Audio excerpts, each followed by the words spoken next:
Hey, what's up? It's ANSI here, and today we have another keyboard video. The keyboard that we'll be looking at today is the Keychron Q1. If you've been following the keyboard community, Keychron is a pretty big brand. They basically make a lot of wireless mechanical keyboards, and specifically it's like Windows and Mac compatible. So as you can see for this keyboard, there's like a Mac and Win kind of like switching in between button to switch the layout basically. And a lot of them are wireless, but this Keychron Q1 is not. This is kind of like leaning more towards the custom mechanical keyboard kind of like feel. The other wireless ones, I would say they're nice since they're wireless. A lot of them are also hot swap and all that, but their design is questionable because they claim it's aluminum, but they just have like these aluminum bars on surrounding the keyboard basically, and it looks like a frame, and it looks kind of ugly. This one is fully made out of aluminum, so top and bottom, this entire like keyboard is just made out of aluminum. The plate is aluminum as well, so this is definitely leaning more towards the custom mechanical keyboard thing. They have like foam in between the plate and the PCB. They have like 2 layers of foam in between the bottom case and the PCB. So yeah, this is definitely like, hey, we're gonna finally try to make something that's like more leaning towards the custom mechanical keyboard field, like enthusiasts and what they want. So this is I would say this is actually, they did a pretty good job on this keyboard. I have the ISO layout one because I don't know why, but it would appear that I accidentally purchased the ISO one instead of the ANSI one, and I don't know how I made that mistake, but here we are. I think I haven't bought the GMK Pro, so I don't know how this compares to GMK Pro. I can't say because I've actually never tried the GMK Pro. But this keyboard is like overall a nice keyboard. Like it's like a safe option. It's like one of those keyboards that if you just want to find an in-stock, pretty decent 75% keyboard, then here we are. It's like, it pretty much just, you definitely can't say this is like the best keyboard out there, or like, oh, this is gonna compare with like some of the, you can't even like get, you have to win in raffles kind of like insane 75 or 10 keyless kind of like absolute enthusiast keyboards, like the ones from Owl Labs and Jelly Epochs, Sweet 80s, 7Vs, stuff like that, Paragon. I mean, I don't think this keyboard can actually compare with those, but it's more like, it basically has a lot of things that people want in a relatively cheap price, and basically pretty much just as an in-stock option. So if you don't want to dig too deep into the enthusiast kind of like rabbit hole, you'll just be like, I just want a decent kind of like 70% mechanical keyboard, then here we are. It pretty much has everything you need, and that makes it kind of boring because it basically just slapped on like everything necessary for a decent keyboard. But at the same time, it makes it a really nice option for a keyboard that's probably, the bare bones is priced at probably around, I would say 150, but since it's shipping from Shenzhen, China, that's like $30 in shipping. So it's, the real price in the US is probably going to be around $180. Oh, and also they included this coiled like USB-C cable for you.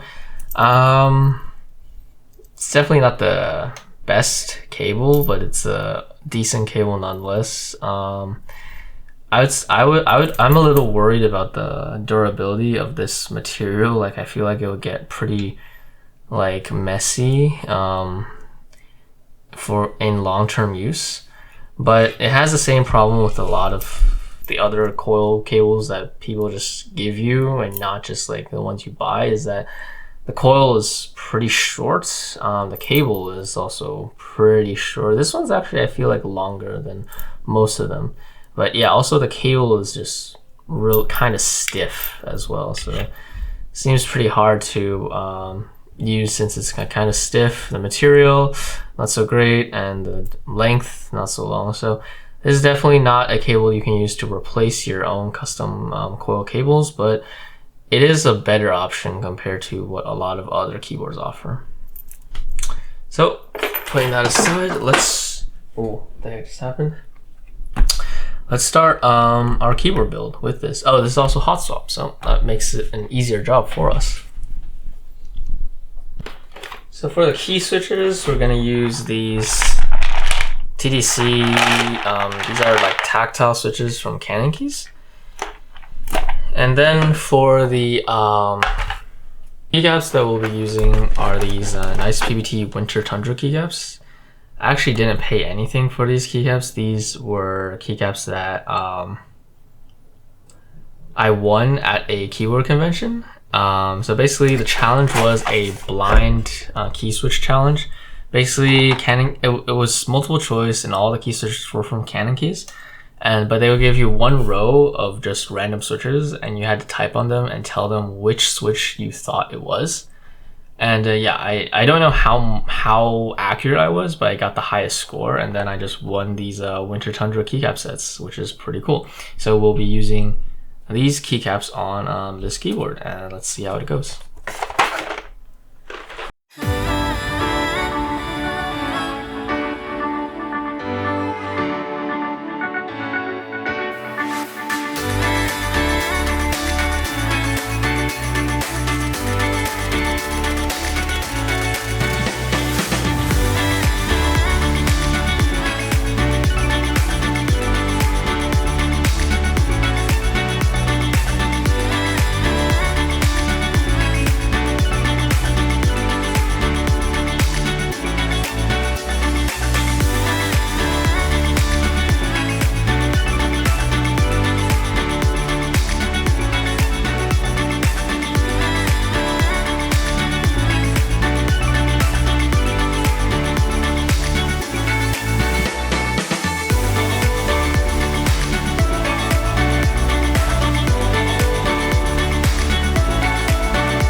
Alright, so this is the complete build of the Keychron Q1. Give me 1 second, this needs to be...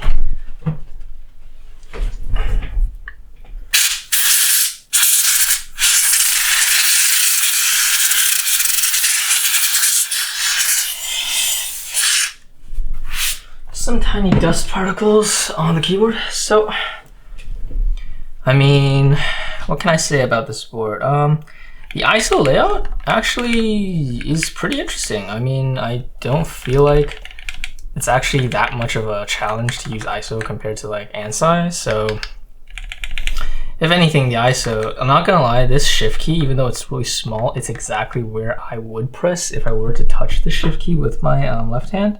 So it doesn't bother me at all.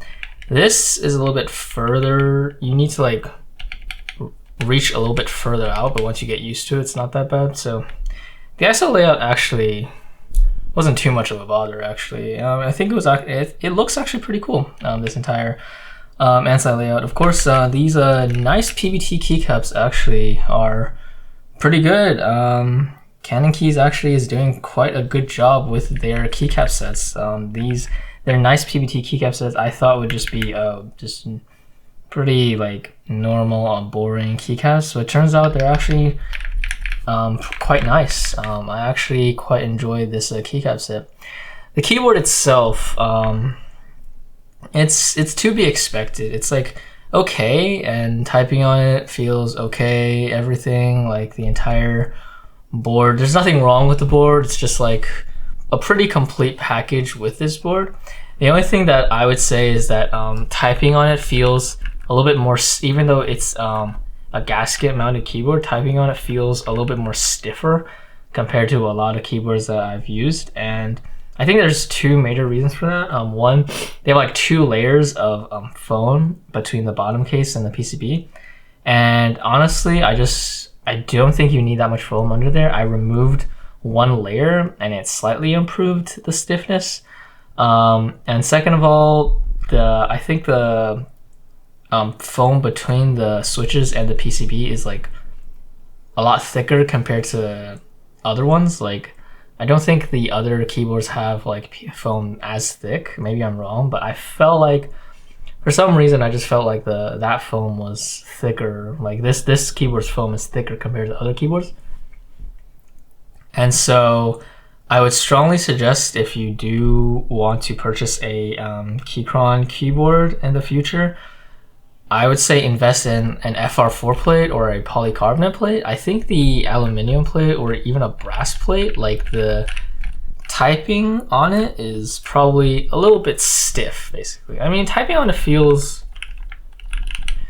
not too bad, but I would still say, for me, I'm a guy that likes more flexy keyboards and something that's like, I mean, I like aluminum plates, but I like them to have a little flex in them.